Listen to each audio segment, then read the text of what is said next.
When a man takes a wife and marries her, if then she finds no favor in his eyes, because he has found some indecency in her, and he writes her a certificate of divorce and puts it in her hand and sends her out of his house, and she departs out of his house, and if she goes and becomes another man's wife, and the latter man hates her and writes her a certificate of divorce and puts it in her hand and sends her out of his house, or if the latter man dies who took her to be his wife, then her former husband who sent her away may not take her again to be his wife after she has been defiled, for that is an abomination before the Lord.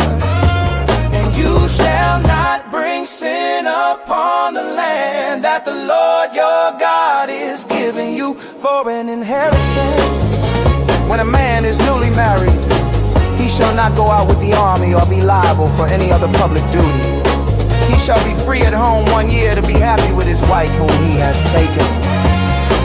No one shall take a mill or an upper millstone in pledge, for that would be taking a life in pledge.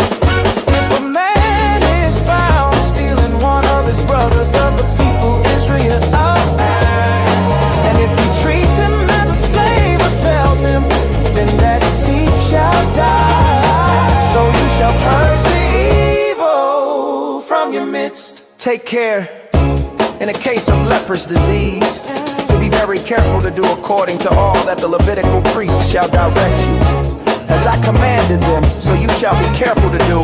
Remember what the Lord your God did to Miriam on the way as you came into Egypt. When you make your neighbor a loan of any sort, you shall not go into his house to collect his pledge. You shall stand outside, and the man to whom you make the loan shall bring the pledge out to you.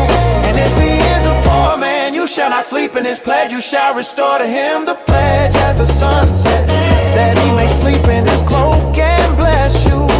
And it shall be righteousness for you before the Lord your God. You shall not oppress a hired worker who is poor and needy, whether he is one of your brothers or one of the sojourners who are in your land within your towns. You shall give him his wages on the same day before the sun sets. For he is poor and counts on, lest he cry